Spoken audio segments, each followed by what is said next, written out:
Our main expectation for the second half of the season centers around Hunter Greene doing something that seems all but impossible based on his career.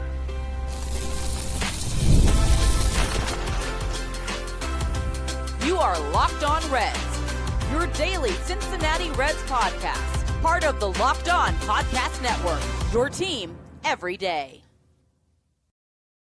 Hey there, welcome in. My name's Stephen Offenbaker. His name's Jeff Carr. Thanks for being an everydayer and thanks for helping to make Locked On the #1 sports podcasting network in all the land. A little bit later on today's show, we are going to answer a everydayer submitted question that deals with how do the Reds build now? How do they build for the future? And who do they build around? We've got that coming up here in just a little bit. We're also going to be talking about Noelvi, Marte, and Edwin Arroyo. Can they step up? What does it need to look like for those two guys the rest of the season? We're going to be talking about that here in just a minute. But where we are going to begin is with Hunter Greene. Hunter Greene came back from the injured list, albeit rushed back, and had one ugly start and then ended the second half with a banger of a start. I mean, he went out and had his best start of his career. We're going to need a lot more of that, Jeff, because really the Reds are going to be looking to Hunter Greene now to carry whatever it is that's left of whatever we're going to call this season. Yeah, there's a lot of factors in this starting rotation that the Reds will need Hunter Greene to go off because of, but specifically for Hunter Greene's sake, the expectation that I have for him for the rest of this season is to not get hurt and to not like enter the off season with some injury we hear about in January.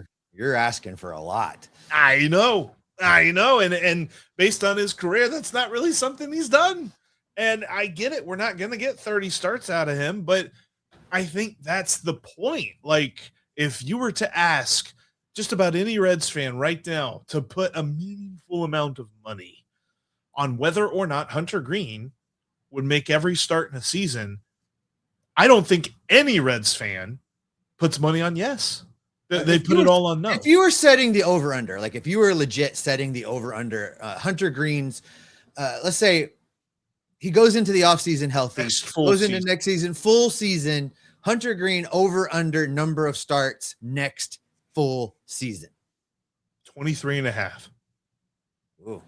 And I would struggle as to which direction to go with that, Jeff, because he has been so oft injured that, you know, you want to say this is finally the year. You want to say this is the year that he's going to get you 27, 28, 29 starts. I'm not jumping straight to 32 because he's never done that. And even if healthy for an entire year, I don't know that you can ask him to go from never having started 32 games to starting 32 big league ball games. I need Hunter to be successful, Jeff. I mean, you know, we did, and I've talked about this before, we did that thing that we do with players around here where we set the expectation level all the way up here, and then we create an environment where the only way a player is going to meet our expectations is to be flawless, to be perfect, to be 100% of the 100%. And that's not realistic. It never goes that way. Hunter, though, at times has looked like one of the best pitchers in the game. He is, when healthy and dialed in, one of the best pitchers in the game. Right. Hunter's got to turn a corner, Jeff. And I know we've talked about it, and I know we continue to say that that's the missing piece. We're just waiting for Hunter to turn that corner. Man, he showed us a flash in that last start before the All-Star break. And I just feel like if he can continue to perform, you know, not quite at that level each and every start, but you know, the Hunter Greene we've come to expect, if he can be that guy for the second half of this season and go into the offseason, you're right, healthy, having some great starts underneath his belt, and back to being in the conversation of being the opening day starter, number one ace of the staff versus, you know, you and I looking around going, I think you got to say that's Chase Burns. If Hunter Greene can grab that back, the Reds are in a much better position heading into next year than they were heading into this season. Yeah, and it's clear the value to him personally, finish the season healthy, not having any injuries between now and then, but also for the Reds rotation, because we're in a bit of turmoil here. Nick Lodolo has once again figured out that there's a blister on the end of his index finger on his throwing hand. Who knows what's going to happen there? You have Chase Burns, who has an innings limit. We aren't necessarily privy to what that is, but we feel like it's getting close. It's not going to be something that he can pitch every fifth day. They're going to have to play some load management with him for this second half of the season. And then you have other guys that are just, they're just question marks. Like Rhett Lauder at times has looked okay, but at times has been really vulnerable. Brady Singer is likely being traded before or between now and August 3rd. So you're going to have to fill that spot in the rotation, which probably means Chase Petty steps up into the rotation, at least until Nick Lodolo comes back. There's so much uncertainty surrounding a starting rotation that we once felt was ironclad, strong steel, like this thing was ready to go, playoff capable. And now we're looking at this as like, who is going to just keep this thing afloat? And Hunter Greene has to be that guy. He does. You mentioned Brady Singer being dealt. I don't know if you saw this or not. The Reds have announced how they're going to do the Colorado series with the pitching staff coming out of the break. Brady Singer gets the ball in the first game, post All-Star game on Friday night. Showcase. Exactly what that is. They're going to get 2 more starts out of Brady Singer, and hopefully his next 2 starts are like his last start, and then you trade him away. So probably 2 more Brady Singer starts. He's being followed in game 2 by Rhett Lauder, and then Hunter Greene's going to wrap up that series. Obviously kicking the can on Chase Burns way down the road. I imagine it goes Singer, Lauder, Greene, Abbott, Burns out of the All-Star break. So I like how the Reds are structuring that. I like the rest for Chase Burns. I like showcasing Brady Singer. And to your point, it brings us back into the Hunter Greene of it all. Hunter Greene is going to have to be electric in the second half because Burns is going to get shut down. There's going to be somebody taking those Brady Singer starts. I mean, right now it looks like it's going to be Chase Petty, and we've seen how that's gone at times. So, it all falls on Hunter Greene's shoulders. And you talk about Hunter Greene's career, Jeff. And for the everydayers, I no longer have my monitor up here, so I'm not ignoring you. I've got a monitor over here on my left. I'll be looking away. But you look at Hunter Greene's career, Jeff, I think it's easy to take for granted and forget just how good Hunter Greene has been when he's been healthy and in the rotation. Let's go back to 2024, Jeff. 26 starts, a career high for Hunter Greene, a ERA that was just absolutely phenomenal at 2.75 in 2024. He followed that up in the 2025 campaign with 19 starts, injury shortened, but again, a sub 3 ERA in those 19 starts at 2.76. Jeff, he has a strikeout per 9. I'm not making this up, I promise. Both seasons greater than 10 per 9. And the 2025 season, he also figured out the walk rate. He cut his walk rate between 2024 and 2025 from 3.4 walks per 9 to 2.2 walks per 9 to go along with that 11 strikeouts per 9. Hunter Greene, if he had had a whole season at 2025 at the level he was playing, would have won the Cy Young. There is no question in my mind. He was absolutely elite when he was healthy and throwing the ball. Now, we've all heard the speculation. We've all heard the talk. You and I talked about this when we didn't fill in, but when we were invited in to Mo Egger's show last Friday, we talked about the fact that the relationship between Greene and the team is very strained because of the things that people within the building have had to say about him going all the way back to last offseason. So I'm kind of looking for chip on his shoulder, Hunter Greene, to kind of just go out there and, for lack of a more articulate way to say this, just shut everybody up and just pitch. He's heard it for 4 months. Like that's been the narrative ever since it came out that he had bone chips in his elbow and that had to be cleaned out and he was going to be out for so long. And then we saw Tarek Skubal get the same injury and come back much faster than him because he was able to find a different solution that I don't know if that just wasn't offered to Hunter Greene or what, or they didn't look it up. I don't know. I'm not privy to that sort of thing, but the whole visual of that is very unfortunate because looking at his career, like the reason that 23.5 feels like the right total for the next full season is that he's done that twice. He's done the over on that twice and he's missed the over on it. It'll be 3 times now after we're done with this season. And so you're talking about a guy, and when he hits the over, he's done it 24 in his rookie season and 26 in 2024. He's never thrown more than 26 starts in a season. So the hard part is he's not going to be able to prove that he can pitch an entire season in the final 2.5 months of the season. But he can prove that he can stay healthy through a long period of time, go into the offseason healthy, have a good, normal, well, health-wise, normal offseason. Won't be a normal offseason otherwise. But, like the health factor of this all is the most important thing for me for the second half of the season with Hunter Greene. But that means there's still other parts of this team that have plenty of expectations on them. And coming up next, there are a couple of guys that need to be playing every day or very, very close to every day because we need to know what their value is for the Reds moving forward. This episode is sponsored by FanDuel. On the biggest stage in the world, FanDuel is changing the game because sometimes your player gets subbed off and your bet goes with them. Not anymore. With FanDuel's Super Sub, if your player is subbed out, your bet stays in. That's right. If your player leaves the match, your bet continues on with the player that replaces him, the substitute. So you're still in until the final whistle. During the All-Star break, we are looking at a couple of future lines in Major League Baseball, and I think that it paints the picture that all of us Reds fans really understand. The Reds to win 80-plus games, the odds on that are plus 410. Let's look at a division rival because the Milwaukee Brewers to win 100-plus games, the odds on that are plus 270. Yeah, there are shorter odds for the Brewers to win 100 games than for the Reds to win 80.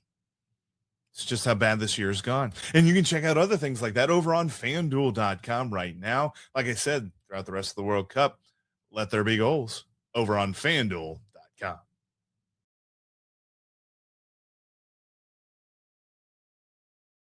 Thank you for making Locked On Reds part of your day. Whether we are your first listen, your second listen, however many listens, we appreciate you for joining us on this show. We also want to invite you to join the Everydayer Club. If you haven't already done so, there's a way to get every show ad-free.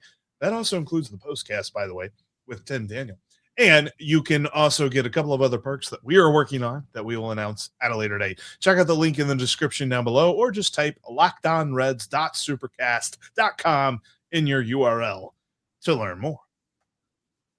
All right, Steve, as we move into the rest of the season, we're not just looking at Hunter Greene with expectations here. There are a couple of other guys, especially as the roster churns, whatever the trade deadline might bring, or in this case, take away, since the Reds should be sellers. There should be plenty of opportunities open for guys to prove themselves. But the two main guys that I'm looking to prove themselves is Noelvi Marte and Edwin Arroyo, albeit those are totally different scenarios where Edwin Arroyo is still introducing himself to us, while Noelvi Marte, I think we kind of got to figure out who he is and know if the Reds can count on him moving forward, and they need to make a determination on that through the end of this year.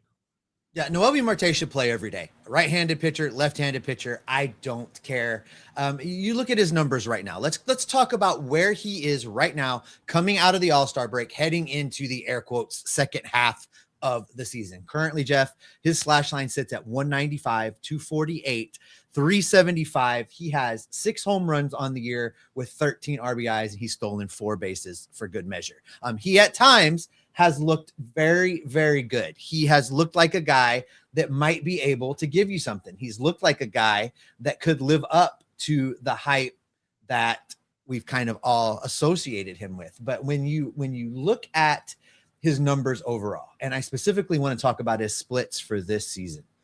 You look at Noelvi Marte, a right-handed batter, a guy that's supposed to be a power hitting right-handed outfielder. I'll use that term loosely, but you look at his splits right now, Jeff, and versus left-handed pitching, where he should excel, where he should be leading the charge. He, in fact, still this season has reverse splits. In 40 plate appearances against left-handed batting, his slash line is 200, 421, 621.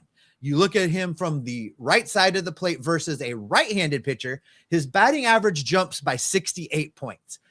He's batting, I'm sorry, I really flubbed that whole stat line, Jeff. His Well, but just to correct it, his versus lefties, it's 158, 200, 421. Okay. His stat line versus right-handed pitching jumps tremendously. His batting average jumps up to 211.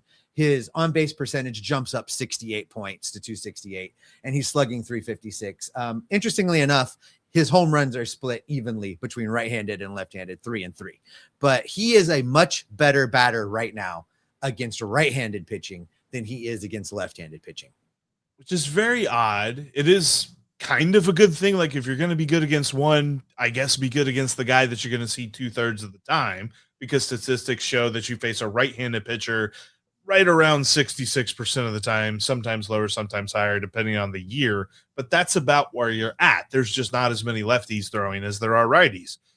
But on top of the production numbers and what he has actually done, the peripherals kind of back up that he's been very lackluster. I mean, there are only 4 guys on the team, Steve, that he has a better average exit velocity against. So his quality of contact is very low on the team. And then you look at hard hit rate, his hard hit rate is even lower than that. In fact, there's only 3 guys that he has a better hard hit rate than on the Reds lineup. So, I mean, we're talking about TJ Friedel has a hard hit rate of 28% this year. Noelvi Marte has a hard hit rate of 30%. So the power that we expect to see has not shown itself. And it's shown itself in moments, but there's been long periods where it's disappeared. And that's the problem with him. He is wildly inconsistent, not even to the point that you can even trust the periods where he is going, because those are so far and few between that there's other periods of time where he is just not a good hitter. And that's why we see him went down to AAA and he succeeded in AAA, but then he comes back up here and he has the same struggles. There's pitches that are in the left-hand batter's box that he's swinging at. There's pitches that are digging up dirt, and they found weeds down below home plate. I don't know how they did that, but they found weeds. And Noelvi Marte swinging at that pitch. Like, I just don't understand the plate discipline, because when he goes to AAA, he stops doing that. And then he comes back up here and he picks up right where he left off. Let me ask you this. We've talked about how he's performed in the batter's box. Do you consider him a defensive liability when you play him in the outfield?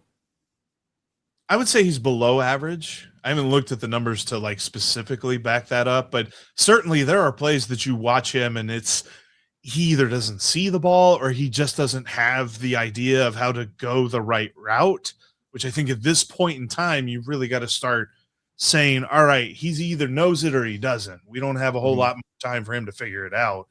So I'd say he's below average. I don't know that he's a liability, though. Like, I think I'm okay with him right field, is what I'm saying. Well, there's not much of anybody else to replace him with. So, it's going to be what it's going to be. But I would like to see his defense improve a little bit. He does have a very strong arm, but you watch him make some of the throws he makes trying to get runners, and they're offline. They at times appear lazy is a harsh word to use, but sometimes they just kind of look that way. And he has this, how many times you've heard me describe his outfield play using Chris Berman's rumbling, bumbling, stumbling.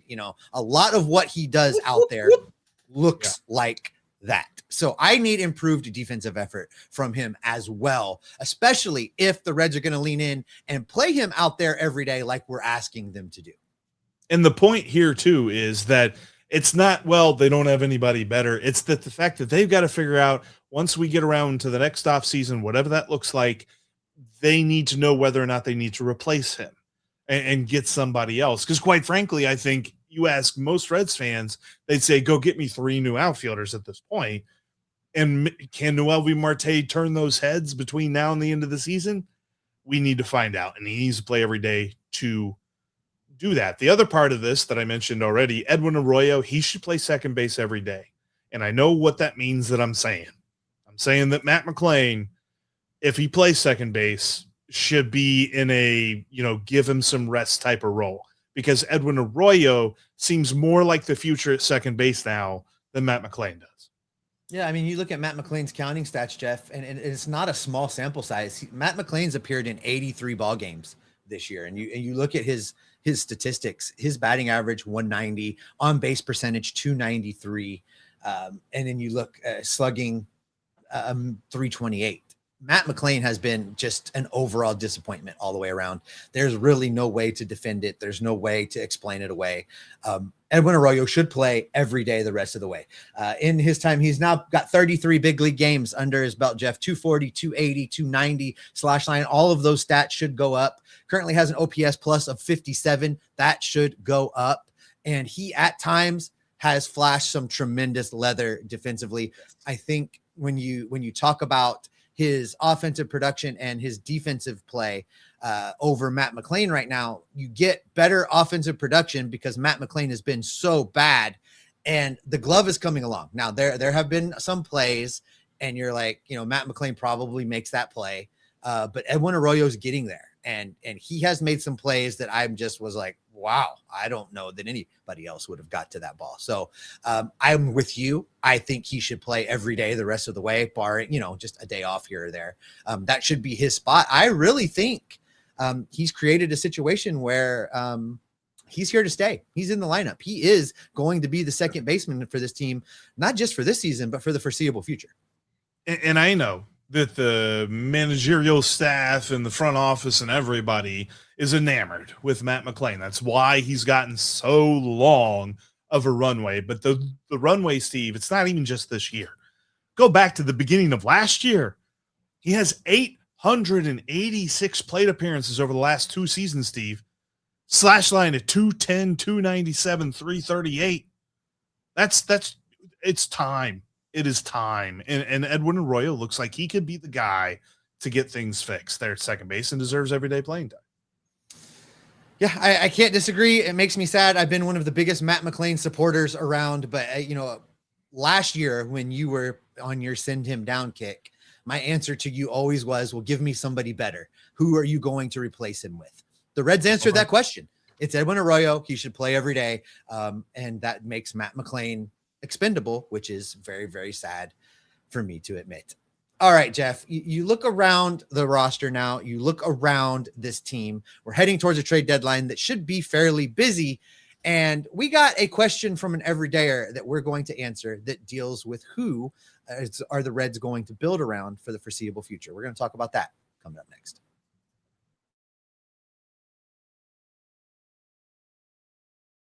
A big thank you to our friends over at Amazon for this limited break. This back-to-school season, spend less on your kids with Amazon. We all know how crazy the back-to-school shopping experience can be. Look, it starts with just a few items on the list, and then suddenly you're shopping for supplies, clothes, lunch gear, tech, and about 10 other things that you didn't expect when it comes to this whole process. Look, it adds up fast, and Amazon gets that. I mean, whether you're talking about buying supplies and you find yourself asking how a calculator became one of the more expensive items in the cart. I wasn't expecting math to start costing me so much money before school even really began. And it feels like there's a life lesson in there somewhere, but I can't quite figure out what it is.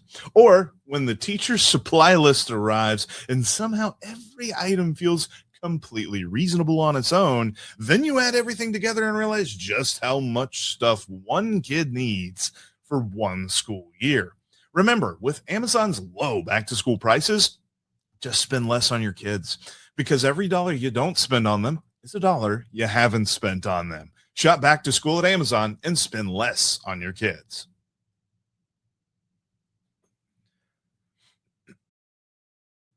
Can't watch us here on YouTube. We are in every single audio feed out there, I think, at this point. If you find a podcasting app we're not on and you need us to be there, message Jeff. He can probably make that happen for you. That's also where the Everydayer Club lives, ad-free, Locked On Reds in the audio feed. The link for that is down in the show description. $5 a month, $50 a year. All right, Jeff, the Reds are going to need to do some kind of building now.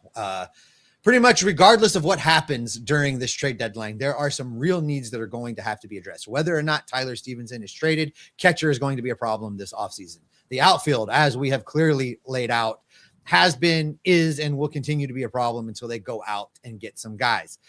Starting rotation is going to have at least one hole to fill, and the bullpen may or may not need to be rebuilt depending on what they do at the deadline with guys like Caleb Ferguson and Pierce Johnson, etc. So all of that in mind, Jeff Carr, who is the core of this team? Who should the Reds put a pin on their picture on the bulletin board and say, these are the guys we're going to build around. They are our core. They are our future. And we're going to go out and get them the help they need to be winners. Yeah. Shout out to Everydayer Greg. He sent this question over on Twitter, which, by the way, we encourage you to do so at Locked On Reds, or you can follow us at one of our individual handles, whether it be at Jeff Carr with 3 Fs or at S. Hoffenbaker with 2 Fs. And when it comes to Greg's question, I think that it's clear there are 4 guys you can stone cold lock. Absolutely, baby. You're building around these next couple of guys. The thing is the 3-year mark, because in his question, and just to kind of throw this up here for everybody to know, Greg said, ignoring the rumors and noise, if you guys, and then he put in parentheses, Lord help us, were in charge of the Reds, who are you building around for the next 3 years? And who would you trade away now? I'm also adding in a little to no off-season or season for next year, being 2027. So the 3-year part is interesting, because if it were next year, that means for sure Elly De La Cruz is part of this. I need to know a little bit about what the CBA changes the economics of the game to before I exclude him from this list, because if it continues the way that it is right now, then Elly De La Cruz is not part of this team in 3 years. So you've got to consider what his trade value is and how you move forward with that. But that means that for certain, Sal Stewart and Chase Burns are your 2 like cornerstone guys. Then you also have Hunter Greene, who is under contract, albeit we've heard all the rumors in the world that it feels like at the drop of a hat, if somebody gives them an offer they like, he could be gone. And then you also have Andrew Abbott, who I don't feel like gets talked about a whole lot, and he's under plenty of team control, so he'll be here in 3 years. And you could possibly even maybe sign him, and he's not a guy that would require like a max contract. Is he part of this core? Because it feels like we have 2 that are no-brainers. But past that point, you really got to do some thinking.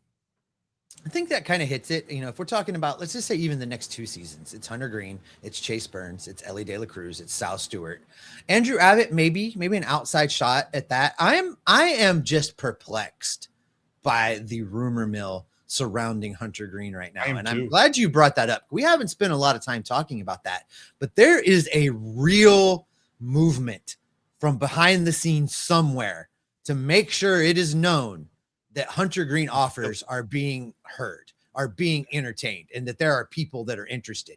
I don't know what that's about. I don't know if that's being used as some kind of great motivator for Hunter Greene.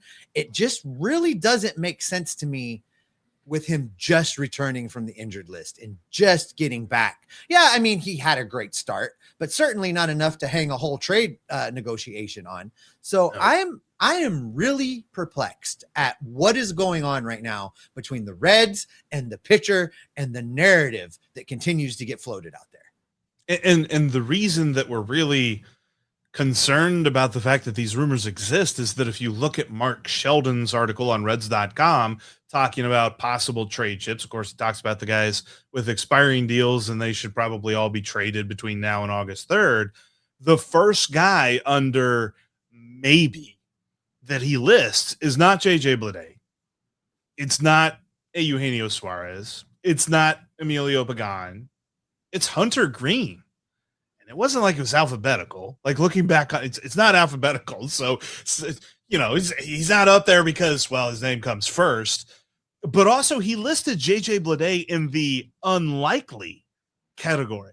So Steve, also perplexing. It's also perplexing in and of itself, but like to the Hunter Greene part of this, it's Mark Sheldon thinks it's more likely that Hunter Greene gets traded than JJ Bleday. It's very interesting because we know that there's somebody in that building that talks to Mark Sheldon about these things. We saw that with the articles that came out during the offseason. So for Mark Sheldon to have listed it the way that he did, he's not making this stuff up, folks. There is somebody in the building telling him these things. And I find it just very, very interesting because you're not going to get a high value trade deal for Hunter Greene right now with him coming off the injury.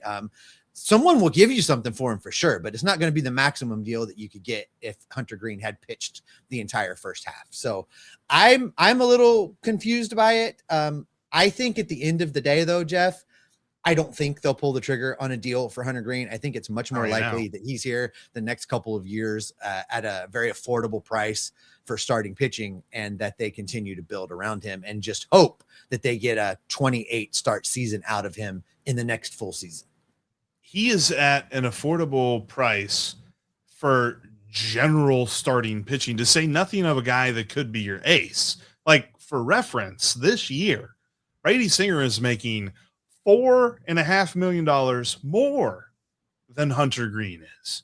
And Hunter Greene's contract, it's not like it's going to shoot up over the next couple of years. I mean, it's going to go up to $15 million, but that's not ace money. Ace money, you look at Tarek Skubal up in Detroit, through arbitration, made $32 million. That wasn't Scott Boras negotiating something. That was arbitration. He made $32 million. So the Reds have this ridiculously cool deal for Hunter Greene on the table. They have a club option for 2029, and he's signed, guaranteed through 2028. I just know that they're probably not going to pick up that club option, but at the same time they should, unless they trade him before that. Like, it's just wild to me, because the other part of this is, without him, the unquestioned core of this team is Chase Burns, Sal Stewart, and Elly De La Cruz. And that is knowing that Elly's contract is coming due, pretty soon. And you're probably going to have to talk about trading him too. So now you're down to 2. And while I think that there's talent around these guys currently in the system and currently on the team, I don't think that there is like stone cold, absolutely, they are part of the core talent on this team. And I think that's probably the reason why Greg asked this question, is that he's just like, okay, who are the close to untouchables? Because I know nobody's untouchable, but who are the guys that would be real hard to trade? And it's a lot shorter of a list than you would like for it to be. And that is where we're going to go ahead and wrap it up for today, folks. Thanks as always for making Locked On Reds your first listen each and every day. We appreciate you being here. If you haven't done so, click the subscribe button, click the notification bell. You're going to get every single Locked On Reds that we post. Plus you'll get Tim Daniels' postcast live after each and every Reds game. There's going to be a lot to pay attention to over the next couple weeks. We are going to have you covered with all of it. Jeff and I are going to be gathering up all of that information to bring it back here to you. For the audio folks, go check out Locked On MLB. 3 great shows over there to give you Major League Baseball from a national perspective. Sully's got you covered at Locked On MLB. Our good buddy Mike Stanton, former Reds reliever, has Major League Baseball covered from a retired player's perspective. And the folks at MLB Game Night, they're watching every single game, every single night, so that you don't have to. For the video folks, you're heading over to Locked On's first ever 24/7 national YouTube channel, where all of the experts of the Locked On Network are talking ball 24 hours a day, 7 days a week. Jeff and I will be back in your feeds tomorrow, gathering up all of the news, the notes, the rumors, the reports, and the information to keep you locked on Reds every single day.